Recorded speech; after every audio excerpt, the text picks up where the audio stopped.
गर्मी की छुट्टियां शुरू हो चुकी थीं। मीरा और उसका छोटा भाई टिंकू बड़े उत्साह के साथ अपने दादी दादा के गांव आए थे। गांव की मिट्टी, खेतों की खुशबू, आम के पेड़ और बैलगाड़ी की रफ्तार, सब कुछ उन्हें शहर की भीड़-भाड़ से कहीं ज्यादा अच्छा लगता था। मीरा 8 साल की थी, होशियार और थोड़ी सी जिद्दी। टिंकू 5 साल का था, शरारती और नटखट। उनके साथ था उनका सबसे अच्छा दोस्त मोती। मोती एक सफेद रंग का छोटा प्यारा कुत्ता था, जो गांव आते ही मानो और भी ज्यादा खुश हो गया था। एक दिन दादी मीरा और टिंकू को शाम को आम के पेड़ के नीचे कहानी सुना रही थीं। दादी बोलीं, इस गांव के पास जो जंगल है ना, वो साधारण जंगल नहीं। वहां कई रहस्यमयी चीजें होती हैं। कहते हैं कि वहां कुछ जादुई पेड़ हैं जो बोलते भी हैं, पर वहां बिना वजह जाना नहीं चाहिए। मीरा तो वैसे भी कहानियों की दीवानी थी। उसकी आंखों में चमक आ गई। टिंकू डर गया, पर मीरा हंसते हुए बोली, कहानी में सब चलता है, असली में कोई पेड़ थोड़ी बोलेगा। दूसरे दिन सुबह जब सब खेत में थे, मोती खेलते खेलते भागते भागते गांव से बाहर निकल गया। मीरा और टिंकू ने इधर उधर देखा, मोती कहीं नहीं दिखा। अरे, मोती कहां चला गया? मीरा परेशान हो गई। दादी बोले थी जंगल में मत जाना, पर मोती वहीं चला गया होगा। टिंकू डरते डरते बोला। मीरा ने फैसला किया, चाहे कुछ हो जाए, मैं मोती को ढूंढ के लाऊंगी। टिंकू भी डरते डरते साथ चल पड़ा। सूरज धीरे धीरे सिर के ऊपर पहुंच रहा था और दोनों भाई बहन खेतों के उस पार पहुंचे जहां जंगल शुरू होता था।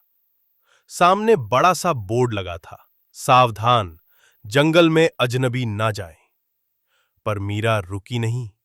डरने वालों को कुछ नहीं मिलता, उसने कहा, और दोनों जंगल में घुस गए।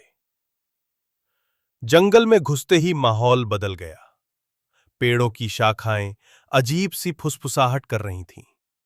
कहीं कहीं रंग बिरंगे फूल ऐसे चमक रहे थे जैसे रात में जुगनू। टिंकू का दिल जोर जोर से धड़कने लगा।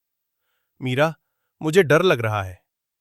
डरो मत, हम साथ हैं, और याद रखो, हम मोती को ढूंढने आए हैं।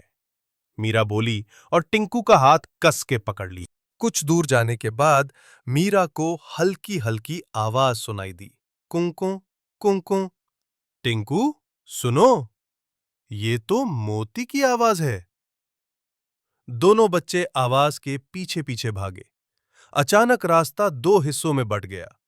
एक रास्ता घना और अंधेरा, दूसरा थोड़ा साफ, मगर उसमें हर पेड़ अजीब तरह से हिल रहा था। किधर जाएं? टिंकू ने पूछा। मीरा ने सोचा, आवाज अंधेरे वाले रास्ते से आई थी, हमें वहीं जाना चाहिए। दोनों हिम्मत जुटाकर उस अंधेरे रास्ते में घुसे। अचानक एक पेड़ की डाल हिली और उसके ऊपर से कुछ गिरा। ठप! एक मोटा गोल मटोल बंदर उनके सामने आ गिरा। उसने चश्मा लगाया हुआ था और एक छोटी सी टोपी पहने था। बंदर बोला, अरे भाई, कहां चले आए इन बच्चों? ये जंगल बच्चों के खेलने की जगह नहीं। मीरा और टिंकू दोनों दंग रह गए। बंदर बोल रहा है, ये सपना तो नहीं? टिंकू ने मीरा से धीरे से पूछा। मैं हूं बबलू, इस जंगल का सबसे समझदार बंदर, और तुम दोनों यहां क्यों आए हो? मीरा ने मोती के बारे में बताया। बबलू सोच में पड़ गया। अगर तुम्हारा कुत्ता यहां घुस गया है, तो वो जादुई पेड़ के पास फंस सकता है। उस पेड़ तक पहुंचना इतना आसान नहीं। हमें वहां ले चलोगे? मीरा ने पूछा। हाँ, लेकिन तुम्हें मेरी 3 शर्तें माननी होंगी, बबलू ने आंख दबाकर कहा। क्या शर्तें? दोनों बच्चे एक साथ बोले। पहली, डरना नहीं। दूसरी, जो भी हो सच्चाई मत छोड़ना। तीसरी, किसी भी दोस्त की मदद मत भूलना। मीरा और टिंकू ने सिर हिलाया। तो चलो, तुम्हारा नया एडवेंचर शुरू होता है, बबलू बंदर ने उछलते हुए कहा। ये अध्याय पूरा हुआ।